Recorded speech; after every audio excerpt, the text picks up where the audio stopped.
आप देख रहे हैं बड़ी बहस। मैं हूं आपके साथ शीतल राजपूत। जब से मोदी और नवाज शरीफ की मुलाकात हुई है तब से जम्मू कश्मीर सीमा पर पाकिस्तान की ओर से गोलाबारी तेज हो गई है। हद तो यह है कि ईद के दिन भी पाकिस्तान दुश्मनी निभाने से बाज नहीं आया। क्या अब भी पाकिस्तान से रिश्ते सुधरने की उम्मीद बाकी है?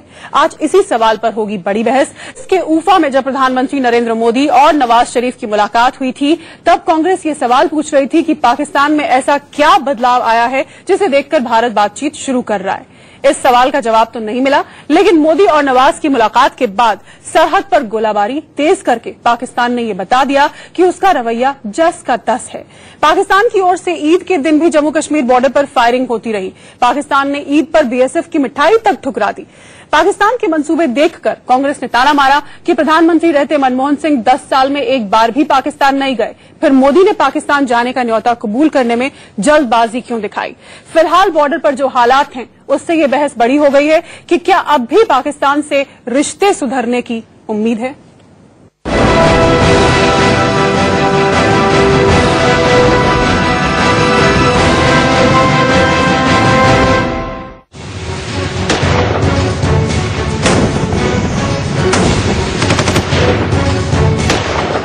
ईद के दिन भी जम्मू कश्मीर की सीमा पर पाकिस्तान की ओर से गोलीबारी बंद नहीं हुई। पाकिस्तान के दिलो दिमाग में भारत से दुश्मनी का जहर इस कदर भरा है कि ईद के दिन बाघा बॉर्डर पर पाकिस्तानी रेंजर्स ने भारत की मिठाई तक ठुकरा दी। हमारा फेस्टिवल है ईद और वो भी इस मौके पर देते हैं, पर इस बार रीजन अननोन है कि क्यों ऐसा नहीं हुआ। तो जब आप ऑफर करते हैं तो आज भी ऑब्वियसली आपने किया होगा। हाँ, हमारी बातचीत होती है और उस बातचीत में ये म्यूचुअल अंडरस्टैंडिंग नहीं हुई और उनकी तरफ से इसके ऊपर बहुत पॉजिटिव रिस्पांस नहीं था। मेरे पीछे आप देख सकते हैं यही गेट है जिसके जरिए जो है आपको बताऊं कि यही इसी पॉइंट से आपस में मिठाइयां एक्सचेंज होती हैं दोनों देशों की सुरक्षा बलों के दौरान, मगर ये नहीं हुई हैं। यहाँ आज ताला जड़ा हुआ है और सामने अगर आप देखेंगे सिर्फ चंद कदमों की दूरी पर जो है पाकिस्तान की चौकी है, पाकिस्तान का झंडा यहाँ पर आपको दिख रहा होगा और ये पॉइंट है जहां पर मिठाइयां एक्सचेंज होती हैं, मगर तनाव के बाद इसे बंद कर दिया गया और ये नहीं हुआ है।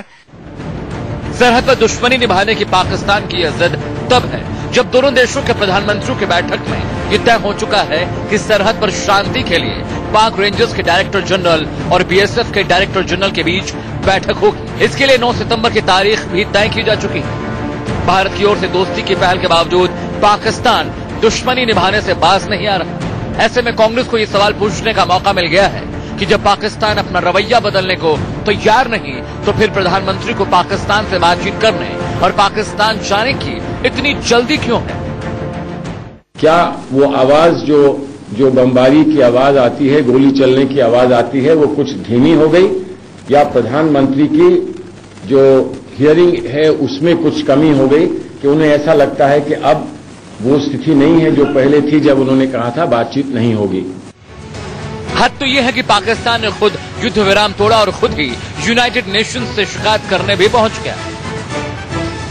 देखिए, उन्मूक गिफ्ट जब बनी थी तो उसका मैंडेट था भारत और पाकिस्तान के बीच जो सीज फायर लाइन है उसको मॉनिटर करना।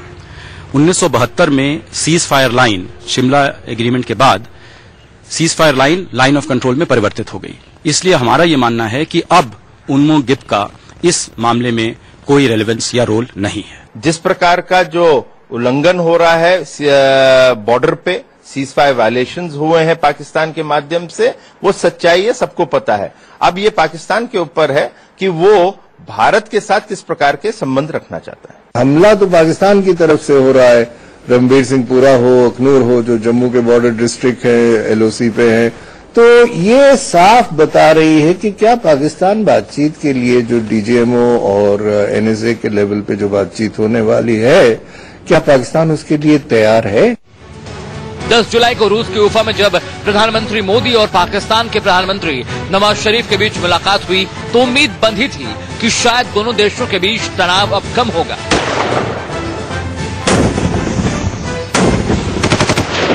लेकिन सरहद पर ऐसा कोई संकेत दूर दूर तक नजर नहीं आ रहा। मोदी और नवाज शरीफ की मुलाकात के बाद जिस कदर सीज फायर उल्लंघन की घटनाएं तेज हुई उससे ये सवाल जरूर खड़ा हो गया है कि क्या पाकिस्तान से रिश्ते सुधरने की उम्मीद अब भी की जा सकती है। Bureau report, India news.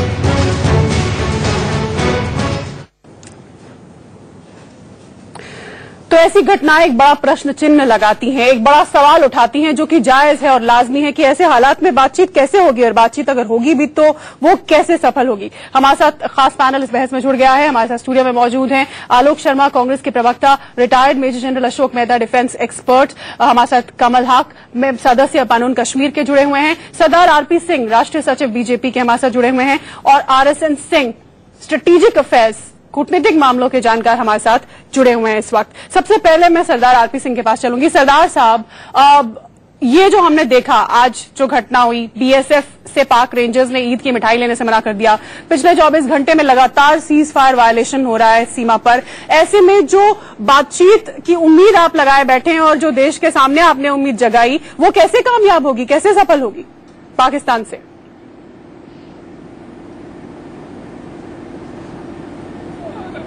मिठाई उनका मना करना ये उनकी नीयत बताता है। हमारी तरफ से पॉजिटिविटी है और हम पॉजिटिव दिमाग से, पॉजिटिव सोच से उनकी तरफ हाथ बढ़ाएंगे।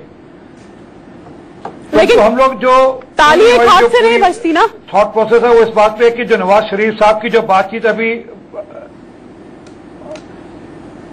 साहब से जो रशिया में हुई, उसके बाद जो ज्वाइंट स्टेटमेंट हुआ और उसके बाद वो वायलेशन कर रहे हैं, तो ये चिंता करने का उनकी कंपल्शन जो उनका विषय है, हमारी कंपल्शन हमारा विषय नहीं है। आलोक जी ये कह रहे कि ये चिंता करने का विषय उनका है, हमारा नहीं है, तो फिर कांग्रेस क्यों इस कदर सवाल उठा रही है? बहुत ही हास्यास्पद बयान है रूलिंग पार्टी के प्रवक्ता का कि ये हमारा विषय ही नहीं है। अरे भाई, अभी 4 दिन पहले एमजे अकबर साहब जब तक ज्वाइंट स्टेटमेंट आया उससे पहले यहां पर अपनी पीठ थपथपाने लगे थे, और आज आपका विषय ही नहीं है ये। केवल इतना देखिए आप कि जब से मोदी जी की सरकार आई है, आपने जिस तरह की बातें चुनाव के समय पे की थी उसका विपरीत हुआ। हम बार बार कहते रहे अपनी जो जियोपॉलिटिक्स है उसको शांति से चलिए, विदेशी कूटनीति को शांति से चलाइए, लेकिन इनको एक ही चीज समझ आती थी। आज तक 60 साल में कुछ नहीं हुआ, 1 साल में सब कुछ हो गया। 1 साल में देखिए पाकिस्तान ने ऐसा कर दिया। क्या हो रहा है? मैच्योरिटी के साथ आप आगे बढ़िए। हमारे सैनिक वहां पर, फौज हमारी खड़ी हुई है, वहां पर जवान मारे जाते हैं, सिविलियंस, लाखों सिविलियन एलओसी पर हफ्ते हफ्ते तक छोड़कर कैंप्स में रहे हैं। उसके बावजूद आप जिस तरह से गैर जिम्मेदाराना रुख अख्तियार किए हुए हैं, ये बहुत खतरनाक है। इसमें कोई दो राय नहीं है कि पाकिस्तान हमेशा से इस तरह का बर्ताव करता रहा है, चाहे आगरा समिट रही हो, कारगिल रहा हो, तमाम तरह के ऐसे मौके रहे हैं जब जब उसमें थोड़ी सी ताकत आती है, क्योंकि उसका राष्ट्रवाद ही ये है कि भारत की कितनी आप खिलाफत कर सकते हैं। बीजेपी की सरकार शायद अभी तक पाकिस्तान और चाइना दोनों की जो कूटनीति है उसको नहीं समझ पाई है। पिछले 1 साल में वो दोनों नजदीक आए हैं। हम यहां पर साबरमती के किनारे जितना मर्जी इनको झूला झुला लें, हमें कहीं ना कहीं कूटनीति के साथ ही चलना पड़ेगा। हम कहीं ना कहीं पाकिस्तान के मामले में कूटनीति में पिछड़ते चले जा रहे हैं, वो हमें परेशान करता चला जा रहा है। जम्मू कश्मीर के हालात लगातार पिछले कुछ दिनों से बिगड़ते चले जा रहे हैं और बीजेपी कहती है कि तो हमारा विषय ही नहीं। जनरल मेहता, हम कूटनीति के हिसाब से पाकिस्तान के सामने पिछड़ते जा रहे हैं, जो बात इन्होंने कही इससे आप इत्तेफाक रखते हैं। मैं आऊंगी आपके पास भी सरदार साहब। जनरल मेहता, देखिए, ये विदेश नीति पर और राष्ट्रीय सुरक्षा पर ये जो बहस चलती है ऑपोजिशन और सरकार की, ये मैं इसको ठीक नहीं मानता। ये ऐसी बहस नहीं होनी चाहिए। इस पे दोनों ऑपोजिशन, इसमें एक कंसेंसस होना चाहिए। अब जहां तक रह गई बात करना बातचीत का पाकिस्तान के साथ, अब मेरा जो अनुभव है, 15-20 साल हम ट्रैक 2 चला रहे हैं भारत पाकिस्तान। अभी फिर हमारा दुबई में मुलाकात होगी अगले महीने। उससे ये पता चलता है कि बातचीत अवश्य होगी, लेकिन आपका सवाल कहीं मैंने देखा स्क्रीन पे फ्लैश हो रहा था कि रिश्ते सुधरेंगे या नहीं सुधरेंगे। तो जहां तक रिश्तों का मतलब है, वो मैं नहीं समझता कि वो सुधर सकते हैं आज के दौरान में और आज की हालत में। बातचीत अवश्य होगी और ये जो लाइन ऑफ कंट्रोल पर ये जो फायरिंग होती है, ये बुनियादी तौर पर हम लोग भारत की तरफ से कहते हैं कि पाकिस्तान ने फायरिंग शुरू की और पाकिस्तान की तरफ से हम पर आरोप लगाते कहते हैं कि भारत की तरफ से। अब मैंने काफी जिंदगी अपनी लाइन ऑफ कंट्रोल पे और सीज फायर लाइन पर 1957 से 1957 से लाइन ऑफ कंट्रोल और सीज फायर लाइन को देखा। जब तक उन्मोक गिप्त था, जिसकी बात विदेश सचिव कर रहे थे अभी, मिनिस्ट्री ऑफ एक्सटर्नल अफेयर्स के स्पोक्स पर्सन, जब तक United Nations military observer group India Pakistan दोनों साइड पे तैनात था, उस वक्त पता चलता था कि किसने फायर शुरू किया और किसने उसको एस्केलेट किया, बढ़ाया, किसने मोटर शुरू किया, किसने क्या किया। अब उसका पता लगाना नामुमकिन है और हमको कहना कि पाकिस्तान ने शुरू किया और पाकिस्तान का कहना हमने शुरू किया, ये नुक्ताचीनी होती रहती है, लेकिन जो वास्तव में बात है उसके बारे में पता नहीं चलता। जी कमल साहब, जैसे कि जनरल मेहता ने भी कहा कि बातचीत तो शुरू होगी लेकिन कुछ बात बनेगी ऐसा नहीं लगता है, तो फिर क्या औचित्य इस बातचीत का? देखिए, हिस्टोरिकली अगर हम देखें पाकिस्तान से तो बातचीत तो होती रही है आज तक, आज की बात नहीं है, कई सालों से होती रही है। उसके बाद प्रोवोकेशन और बढ़ता है, प्रोवोकेशन और बढ़ता है। लेकिन मैं एक चीज की ओर आपका ध्यान आकर्षित करना चाहता हूं कि आज मोदी सरकार के, हम तो समझते हैं कि इमैच्योर पॉलिसीज है टुवर्ड्स पाकिस्तान, लेकिन इसमें कांग्रेस का भी कोई मॉरल राइट नहीं बनता है कि वो इस पॉलिसी को क्रिटिसाइज करे। शर्मल शेख अभी ज्यादा पुराना इंसिडेंट नहीं है, तो वो भी हमें देखना होगा। पाकिस्तान के मामले में मैं समझता हूं कि एक इंडिपेंडेंट अगर हम व्यू लिया जाए कि शायद पाकिस्तान के बारे में हमारी पॉलिसी में हमारी अपनी इंडिपेंडेंस नहीं है। आज शायद किसी क्वार्टर से अमेरिका से शायद कहने पे ये बातचीत हो रही है, या ये भी हो सकता है कि इंडिया ने जितने भी कोशिशें करी कि पाकिस्तान में हमारे टेररिस्ट एंटी जो भी बॉम्बे कांड के ये आरोपी हैं या दूसरे टेररिस्ट ऑर्गेनाइजेशन है, यूनाइटेड नेशन में चाइना ने हमें उनका ब्लॉक करा, यहां तक कि चाइना ने यहां तक भी कहा कि आपकी एविडेंस पूरी नहीं है। तो कहीं न कहीं पे जितने भी सरकारें आई हैं देश में, कश्मीर के मामले में शायद वो खुद अपना एक इंडिपेंडेंट डिसीजन नहीं ले पाए। साफ है मोदी जी का इलेक्शन से पहले या जो इलेक्शन के बाद में जो उन्होंने एक बड़ा ठोस, बड़ा एक बोल्ड स्टेप लिया था कि पाकिस्तान के साथ में बातचीत कैंसिल करवाई थी, लेकिन आज भी वो कहीं न कहीं पे लग रहा है कि कोई एक्सट्रीनियस फैक्टर्स हैं, कुछ इन्फ्लुएंस है जिसके तहत वो बातचीत करना चाहते हैं। लेकिन बातचीत तो अलग से होती रहेगी। पाकिस्तान को भी आपको समझना पड़ेगा कि पाकिस्तान के डिफरेंट पावर सेंटर्स हैं, जो democratically elected so called government है, वहां पे उनका एक लिमिटेड रोल है। आर्मी अपना एक पावर सेंटर बनाई है, आईएसआई और जो मिलिटेंट्स हैं वहां के जो टेररिस्ट ऑर्गेनाइजेशन है उनका अपना एक पावर सेंटर है वहां पे। और सबसे पहले कि एक एग्जिस्टेंशियल क्राइसिस जो पाकिस्तान में है, तो वो शायद किसी भी सूरत में चाहे एक जेन्युइन भी एक अटेम्प्ट करे, कोई चाहे पाकिस्तान की ओर से हो जाए या इंडिया की ओर से हो जाए, वो शायद इसको एक सक्सेसफुल होने नहीं देंगे। ठीक, एंड मैं समझता हूं कि मतलब ये चलता रहेगा दौर, कब तक रुकेगा तब तक। इस पर आलोक जी आपका रिएक्शन लूंगी, लेकिन आरएसएन सिंह साहब के पास चलती हूं, अभी तक उनसे कमेंट नहीं लिया मैंने। सिंह साहब, 9 सितंबर को जो तय हुआ है कि जो डीजीज की बातचीत होनी है, पहला कदम ऊफा के बाद जो अपने बीएसएफ और पाक रेंजर्स के बीच में, उससे पहले आप माहौल देखिए कि आज ईद की मिठाई भी बीएसएफ की पाक रेंजर्स ने कबूल नहीं की। ऐसे में आपको क्या उम्मीदें हैं पाकिस्तान से बातचीत की?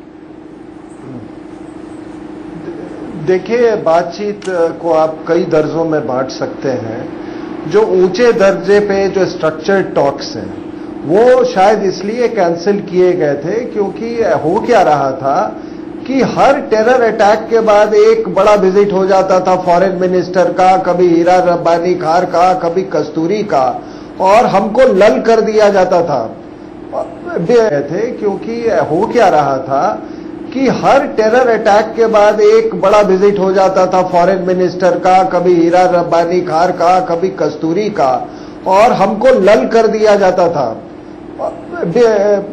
हम कॉम्प्लेसेंट हो जाते थे और एक टेररिस्ट अटैक होता था। और ये साइकिल अगर आप देखेंगे तो कोई 2004 से ये साइकिल चल रही थी। तो इस हाई लेवल जो ये स्ट्रक्चरल जो टॉक्स थे उसको कैंसिल किया गया है। अब जो मोदी साहब की जो मीटिंग हुई नवाज शरीफ से, वो शंघाई कोऑपरेशन ऑर्गेनाइजेशन के साइडलाइंस पे हुई है, जहां पे दोनों देश मेंबरशिप सीख कर रहे थे। तो एक इतने अहम ऑर्गेनाइजेशन का जब मेंबरशिप सीख करने जा रहे हैं, तो क्या आप एक दूसरे को दांत दिखाते हुए जाएंगे और पूरा एससीओ का जो एटमॉस्फियर है उसी को विशिएट कर देंगे? तो उसमें अगर आप देखिए कांग्रेस के यूपीए के जमाने से फर्क क्या हुआ है, अगर आप पूरी जॉइंट स्टेटमेंट देखें तो हमेशा ये कंपोजिट डायलॉग की बात करते थे। अगर आप पूरा जॉइंट स्टेटमेंट देखें तो 60% इज डिवोटेड टू टेररिज्म।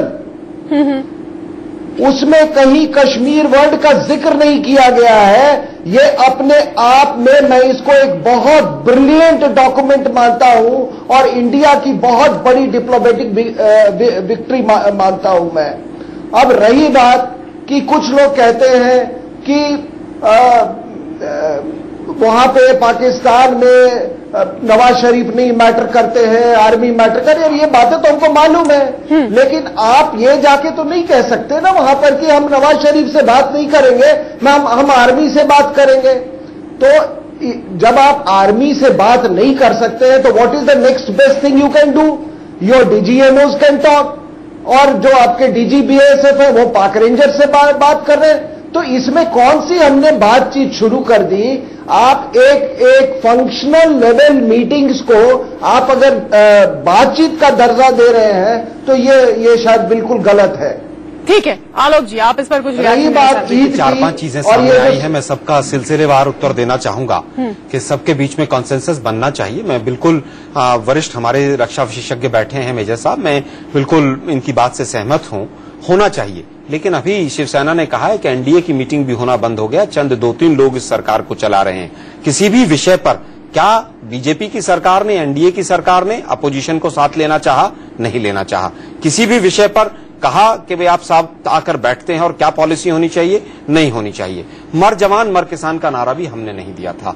हमने कभी ये नहीं कहा कि मनमोहन सिंह साहब मिल रहे हैं और वो हमारे यहां पर बॉर्डर पर हमारा फौजी मारा जा रहा है और वो वहां हाथ मिला रहे हैं। ये स्टेटमेंट्स हमेशा बिरयानी वाली स्टेटमेंट हमने बहुत सुनी, बीजेपी से सुनी। हम उस ट्रैक पर नहीं जाना चाहते हैं। हम कहना चाहते हैं कि सेक्रेटरी लेवल टॉक्स जब 26/11 के बाद बंद थी तो शाड़ी और सॉल की जो डिप्लोमेसी क्यों शुरू की गई नहीं पता है। सेक्रेटरी लेवल टॉक एक बार शुरू की गई, 1 महीने बाद पहले पीठ थपथपाई गई कि साहब हमने शुरू कर दी। 1 महीने बाद कि अलगाववादियों से वो मिलनी है इसलिए हम इसको बंद कर देते हैं, फिर अपनी पीठ थपथपाई गई। उसके बाद प्रधानमंत्री मिल लेते हैं, फिर फॉरेन सेक्रेटरी के हमारे मीटिंग शुरू हो जाती है। अभी तक पिक्चर क्लियर नहीं है कि वास्तव में हो क्या रहा है पाकिस्तान के समय पर। जहां तक बात अभी एक और सिंह साहब ने बात कही कि साहब पहली बार ऐसा हुआ है कि टेररिज्म वर्ड यूज हुआ है। आप हवाना का जॉइंट डिक्लेरेशन उठा लीजिए, सेम वर्डिंग है। उसके बाद 2012 सर सुन लीजिए ना, मैंने आपकी बात बड़े इत्मीनान से सुनी। 2012 का फॉरेन मिनिस्टर्स का जो जॉइंट डिक्लेरेशन है उसको उठा लीजिए। फिर आपने कहा साहब कश्मीर का जिक्र नहीं हुआ। सर सुन लीजिए ना एक बार।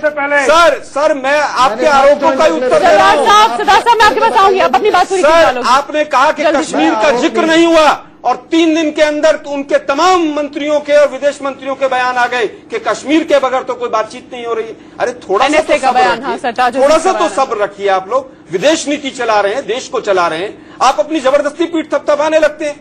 कुछ रक्षा विशेषज्ञ जो है, तथाकथित कहूंगा मैं उनको, वो जो मर्जी बयान देना शुरू कर देते हैं। अरे आप सोचिए गहराई की बात को। आपने चाइना के लिए क्या क्या नहीं किया। चाइना ने क्या किया है 1 साल के अंदर? पाकिस्तान से कॉपरेशन बढ़ा है, साउथ एशिया में तमाम तरह पर विरोध कर रहा है।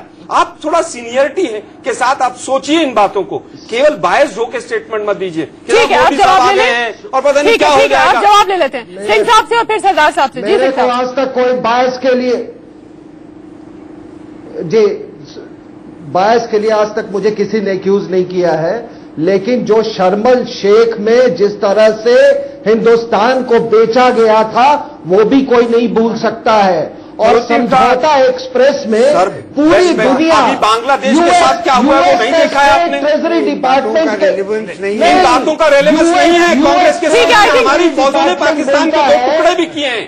शर्मल शेख गलतियां भी सब सरकारों से होती हैं, कहीं ना कमी भी रहती है, लेकिन इस तरह से कांग्रेस पार्टी कभी भी इमैच्योर वे में अपनी टीम नहीं करता पाती है।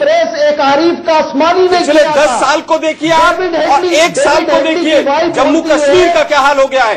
टेररिज्म जम्मू कश्मीर में बढ़ रहा है। बोलने तो दीजिए। ठीक है, बॉर्डर पर सीज़फायर का वॉलेशन। आलोक जी, मेहता साहब, जनरल मेहता, देखिए जिस मुद्दे पर हमने बात करनी है, हमको उस मुद्दे पे बात करनी चाहिए। हम बात कर रहे हैं कि बातचीत होगी हिंदुस्तान और पाकिस्तान के बीच में कि नहीं, और अगर बातचीत होगी तो उसमें से कुछ निकलेगा या नहीं। बिल्कुल। अब पहली बात तो ये हमको जान लेना चाहिए कि चाहे उसमें कश्मीर आया हो या कश्मीर ना आया हो या टेररिज्म है, उसका मतलब नहीं कुछ हमको ये नहीं कहना चाहिए कि हमारी जीत हुई या उनकी हार हुई। ये जॉइंट स्टेटमेंट है।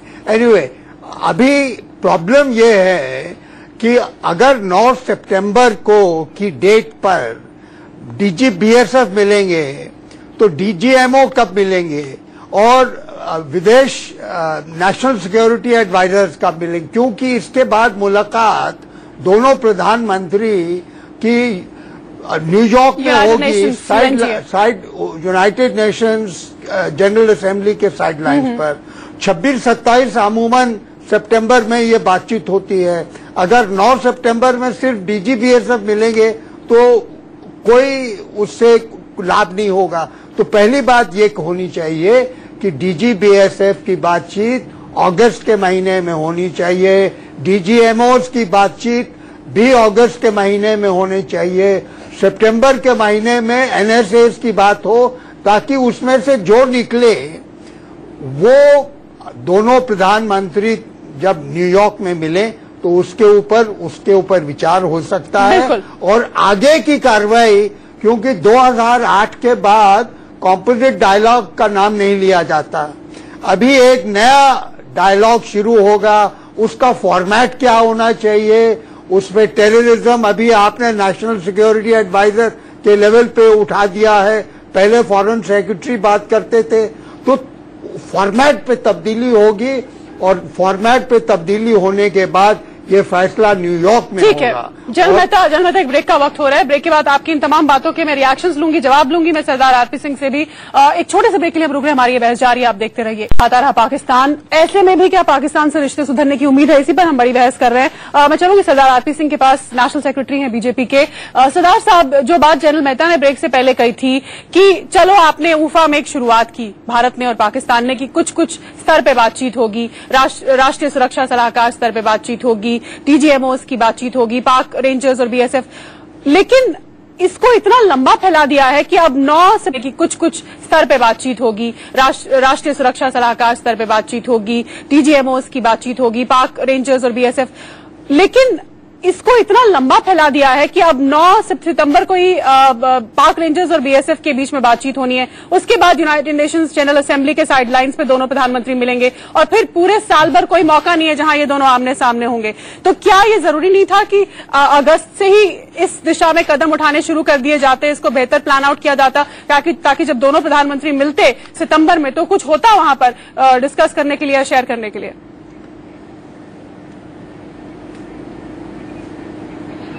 ये एक डिप्लोमेटिक प्रोसेस है, इसमें आपका और मेरे यहाँ स्टूडियो में बैठकर बातचीत नहीं होनी, और ये सरकारों के बीच का मामला है, उनके टाइमिंग्स क्या है, हमारे टाइमिंग्स क्या है, ये एक प्रोसेस है।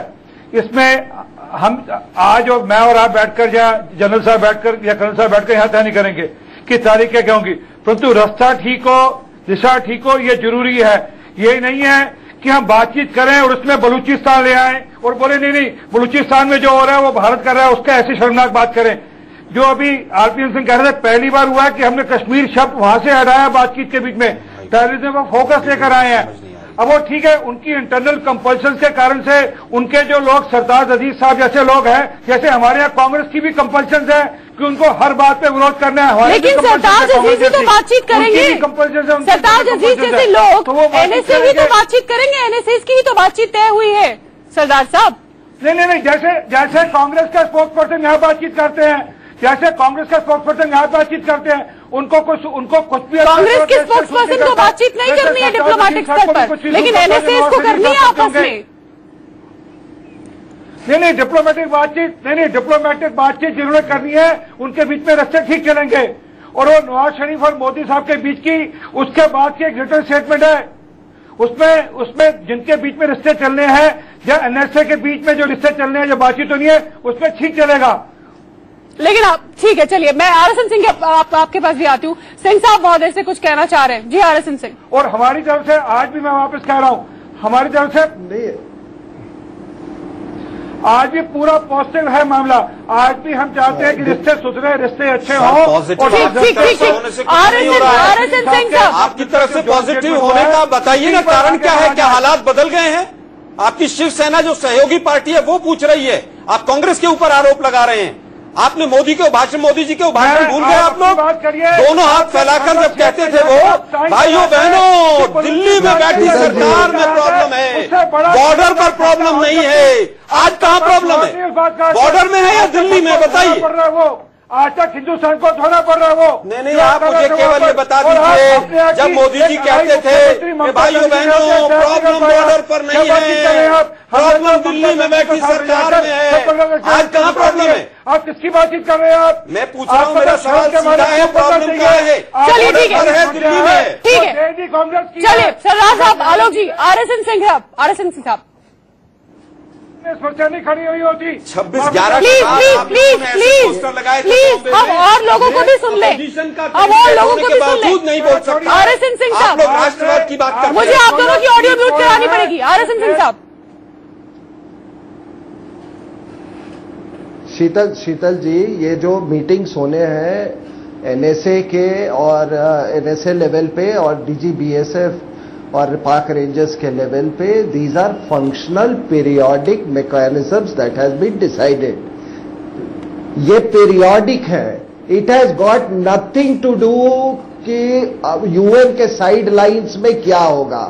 अगर ये कुछ डिलीवर कर पाते हैं, अगर ये मीटिंग्स ट्रैंक्विलिटी रिस्टोर कर पाते हैं तो सही है, अगर नहीं होता है तो every provocation from Pakistan will be answered appropriately, और ये हमेशा से होता रहा है।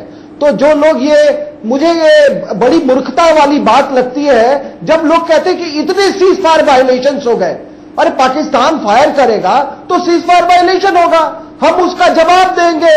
आप पाकिस्तानी अखबार भी उठा के एक बार देख लो कि उनके अखबार क्या लिख रहे हैं, और अंदाजा आप लगा लो कि जवाब दिया जा रहा है या नहीं, और किस तरह का जवाब दिया जा रहा है। और मैं आपको जवाब देना ही डिप्लोमेसी का पार्ट होना चाहिए। क्या एलओसी पर अशांति होना ही विजय है? 10 साल में शांति हमने बहाल की है। 3000 टेररिस्ट जम्मू कश्मीर में थे, 250 पर पहुंचाए हैं हम। आपके टाइम में फायरिंग नहीं होती थी? फायरिंग होती थी, लेकिन हमने शांति की तरफ कदम बढ़ाए थे। मैं एलओसी में सर्व कर जम्मू चुका हूं। कश्मीर में टेररिज्म की जगह टूरिज्म बढ़ा था। कर चुका आज क्या हालात हो रहे हैं? मैं बता रहा हूं कि अभी भी आपको समझ नहीं आ रही है, यहाँ कहीं आत्मचिंतन की आवश्यकता है। Why are you saving your lungs? आप कृपा कर उनसे पूछिए क्या उनकी हर बात का जवाब, ईद का जवाब पत्थर से भी दिया जाता है। अमृतसर के बॉर्डर चलिए हम आपको सुन लें। जम्मू कश्मीर में जाकर धारा 300 आलोक जी किसी और को सुनने का मादा भी रखें प्लीज। कमल हक साहब, बातचीत शुरू हो जाए, इस पे किसी को पीठ थपथपाने की जरूरत नहीं है। कश्मीर में क्या हो रहा है? आप बोल रहे हैं जी 60% स्टेटमेंट फर्स्ट टाइम कश्मीर नहीं हुआ। आपके नाक के नीचे आपके सरकार के होते हुए कश्मीर असेंबली में सॉवरेनिटी का रेजोल्यूशन पास होता है। आप बता रहे हैं इसमें हमने तो फर्स्ट टाइम हिस्ट्री में कश्मीर का नाम नहीं लिया स्टेटमेंट में। वहां पे जामा मस्जिद के ऊपर आईएस के झंडे चढ़ते हैं, भारतीय तिरंगा को जलाया जाता है, उस पर कोई एक्शन नहीं है और इस पे आप अपनी पीठ थपथपाते हैं। आपको हिस्टोरिकली देखना है कि पाकिस्तान के साथ में बातचीत में आज तक, चाहे आपने किसी भी लेवल पे बात करी हो, यहाँ मैं आपको काउंटर करना चाहूंगी। आपने भारत का झंडा जलाने और पाकिस्तान का, ठीक है, पिछले कुछ महीनों में ज्यादा हमने ये घटनाएं देखी है, लेकिन ऐसा कई साल से हम देखते आ रहे हैं। कई साल से। अरे आजकल तो आपकी डिप्लोमेसी तो अलग है ना। आप तो क्लेम कर रहे हैं ना कि हमने for the first time Kashmir का नाम नहीं दिया। हम तो मानते हैं कई सालों से हो रहा है, 47 से होता आ रहा है, लेकिन आज तक ये क्लेम तो कोई नहीं कर पा रहा है कि हमने ये सोल्यूशन दे दिया वहां पे, हमने तो ये करवा दिया। तो आपको ये समझना, आपको ये मानना पड़ेगा कि आपको कॉशियसली पाकिस्तान के साथ में चलना होगा, विदाउट एनी एक्सपेक्टेशंस पाकिस्तान के साथ में चलना होगा। आप किसी भी मामले में पाकिस्तान के साथ में अपने आप को पीठ थपथपाने के लायक नहीं हो सकते हैं, क्योंकि पाकिस्तान के साथ में आपकी एक हिस्ट्री है, जो हिस्ट्री वैसी की वैसी है। उनके अपने कंपल्शंस हैं, उन कंपल्शंस के चलते हुए शायद कभी भी एटलीस्ट मैं समझता हूं कि 10, 15, 20 साल तक कोई भी टॉक सक्सेसफुल नहीं होने देंगे। यह बात आपको मान के चलनी पड़ेगी। अगर आप ये बात मान के चलते तो ठीक है, आप बातचीत करिए उनके साथ में, लेकिन अगर आप ये बात करके लोगों को इस वहम में डालेंगे कि हम जी बात कर रहे हैं, हमने एक डिप्लोमेटिक प्रोसेस शुरू करी, अब हम इसके साथ में पता नहीं क्या क्या चीजें अचीव करेंगे, वो हमारी समझ से बाहर है। मेरे ख्याल में वो एक देश के साथ में धोखा है। बस ये मेरा कहना था। देखिए, इसका बैकग्राउंड उफा का बैकग्राउंड पहली बार मुझे जल मेहता को सुनना और ऑडियंस को सुनना, आप दोनों के पास बाद में आऊंगी। जल मेहता प्लीज इसका बैकग्राउंड जो उफा पे बातचीत हुई है, ये अचानक नहीं, आपने दो प्राइम मिनिस्टर के बीच में जो डायलॉग शुरू हुआ है, इसके पीछे बैक चैनल बहुत कोशिश हुई है। और जो जॉइंट स्टेटमेंट अगर आप उसको देखें तो उसका सिक्वेंशियल 3 हिस्सों में जॉइंट स्टेटमेंट को एनालाइज किया जा सकता है।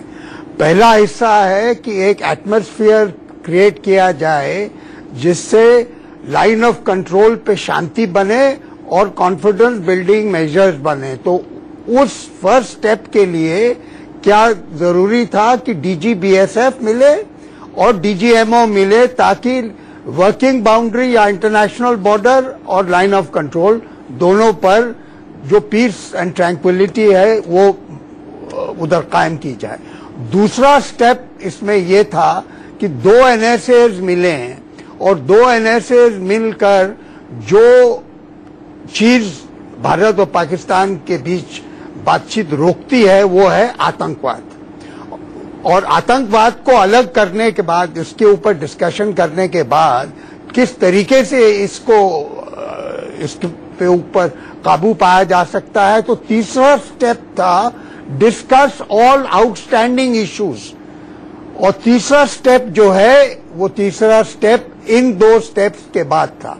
तो ये लाजमी था कि ये 2 स्टेप अगस्त और सितंबर में पूरे हों, और जो आखिरी स्टेप है, ताकि जो मैं शुरू में कह रहा था कि तीसरा स्टेप सितंबर तक खत्म हो जाने की कोशिश होनी चाहिए। एक ब्रेक का वक्त हो रहा है। जनरल मेहता, एक ब्रेक का वक्त है। ब्रेक के बाद जब लौटूंगी तो आरएसएन सिंह साहब, आपका रिएक्शन जो आप कहना चाह रहे हैं बहुत देर से, और आलोक जी आपके पास भी आऊंगी। एक छोटे से ब्रेक के लिए रुक रही हूँ, आप देखते रहिए बड़ी बहस। उनसे रिश्ते सुधरने की उम्मीद करें, बड़ी बहस जारी है। आरएसएन सिंह साहब के पास चलती हूँ, ब्रेक से पहले बहुत कुछ वो कहना चाह रहे थे। सिंह साहब, नहीं, अभी जो एक जनाब ने ये कहा कि अगले 10-20 साल में कुछ नहीं होने वाला है और पहले भी कुछ नहीं हुआ है, तो मैं इतना ही उनको कहना चाहूंगा कि देखिए क्या है कि जियोपॉलिटिकल हालात बदलते रहते हैं, और अभी जो जियोपॉलिटिकल हालात हैं उस रीजन के और पाकिस्तान का जो इंटरनल डायनेमिक्स है और इंटरनल सिक्योरिटी है, मैंने इतना ज्यादा उनको परेशान और इतना हेम्ड इन मैंने कभी नहीं देखा है। आप देखिए फाटा में अभी तक वो ज़रबे अज़्ब चल रहा है, क्या हो रहा है किसी को नहीं मालूम है। बलूचिस्तान में आप देख रहे हैं क्या हो रहा है, और आपको बता दूं कि कराची जल रहा है। अभी आज की खबर है कि वहां पर पाक रेंजर्स को कराची का इंचार्ज बना दिए, 1 साल और के लिए उनको इंचार्ज बना दिया गया है। तो एक पूरे मुल्क में अगर इन जो चीजें मैं बता रहा हूं अगर मैप करें आप पाकिस्तान में, तो हालात बहुत खराब है पाकिस्तान में। और सबसे एक बड़ी बात मैं आपको बता दूं, जो किसी ने कहा था प्रोग्राम के शुरू में, कि अफगानिस्तान से अमेरिकन कहीं नहीं जा रहे हैं। अगर आप पूरा बायलैटरल सिक्योरिटी एग्रीमेंट अगर आप देखें यूएस और अफगानिस्तान के बीच में, आप इस कंक्लूजन पे, नतीजे पे पहुंचेंगे कि अफगानिस्तान एक प्रॉपर नाटो बेस बन गया है। अगर उसका फाइन प्रिंट आप देखेंगे तो जो भी इस सब कॉन्टिनेंट में होगा, पाकिस्तान और इंडिया के बीच में होगा, किसी ने बिल्कुल सही फरमाया, उसमें और कई स्टेक होल्डर्स हैं और उसमें सबसे बड़ा अभी स्टेक होल्डर अमेरिका है।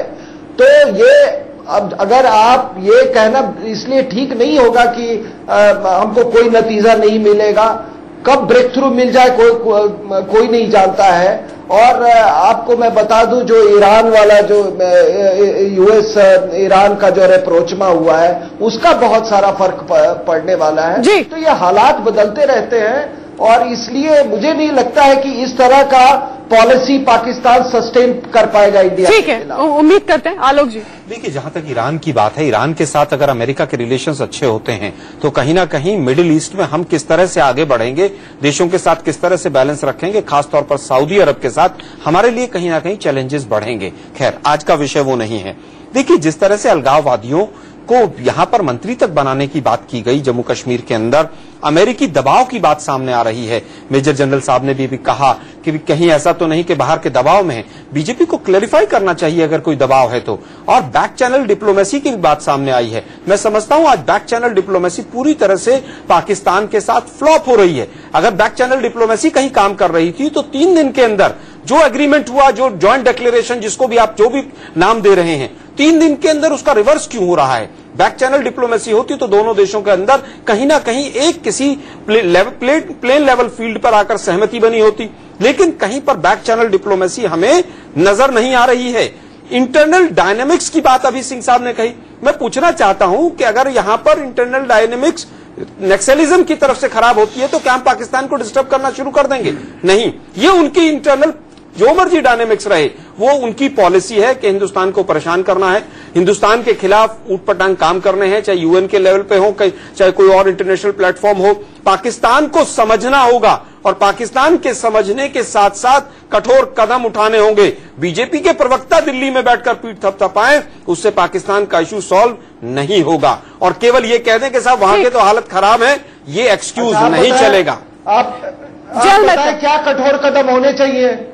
ये तो सरकार बताएगी ना साहब, ना आप बता सकते हैं ना मैं बता सकता। आप बताएं, ये भी तो बता दें क्या कठोर कदम होने चाहिए। अगर आधिकारिक तौर पर तो ये बीजेपी की सरकार बुलाएगी कांग्रेस को तो हम कठोर कदम भी बताएंगे। हमने 3 लड़ाइयां भी जीती हैं उनसे। ठीक है, जेल में देखिए, मैं 1 मिनट इस बात को स्पष्ट करना चाहता हूं। नहीं होता है, डिबेट में फैक्ट्स भी लाना चाहिए। मैं इस बात ओपिनियंस, ठीक है, ओके, मैं इस बात को स्पष्ट करना चाहता हूं कि जब बैक चैनल की बात हुई तो ये बैक चैनल सिर्फ ऊफा की बैक चैनल है कि ये बातचीत कैसे होगी, क्योंकि ये जॉइंट स्टेटमेंट जो बना, कैसे किस किस चीजों पे बात होगी, ये 1 घंटे के दौरान की बातचीत में नहीं बन सकता। और इसमें कोई अभी आप लाइन ऑफ कंट्रोल पे जो तनाव बन रहा है, ये हमने हमेशा देखा है। जब भी कभी 2 सरकार भारत और पाकिस्तान बात करते हैं, तनाव होता है। बिल्कुल, हमेशा तनाव होता है, होता रहेगा, क्योंकि हम ये पहचानते हैं कि इसके लिए कौन जिम्मेदार है, पहचानते हैं कि ये तनाव क्यों किया जाता है, कौन करवाता है, किस वजह से करवाता है। लेकिन जैसे मैंने शुरुआत में किया, हमको विश्वास रखना चाहिए कि चाहे बातचीत सितंबर में हो, ये बातचीत होगी। नतीजा निकलेगा कि नहीं, ये तो दोनों देशों के बीच का। ठीक है, आरएसएन सिंह साहब, जल्दी से आपका कमेंट और आखिर में फिर मैं कमल हक साहब का कमेंट लूंगी, उसके बाद बहस खत्म करनी है मुझे। नहीं, नहीं, वो अशोक मेहता साहब बिल्कुल सही कह रहे हैं कि एलओसी पे मैं जब वहां पोस्टेड था 4 बजे हर दिन 4 बजे शाम को बेनजीर भुट्टो का स्पीच लगा दिया जाता था हमारे ऑपोजिट पाकिस्तानी पोस्ट पे, और वो केवल आग उगलती थी। तो ये कोई नई बात नहीं है। एलओसी का जो कुछ मैकेनिज्म ऐसा है कि लोकल रीजंस के चलते भी कई बार फायरिंग होती है, और हम जब आप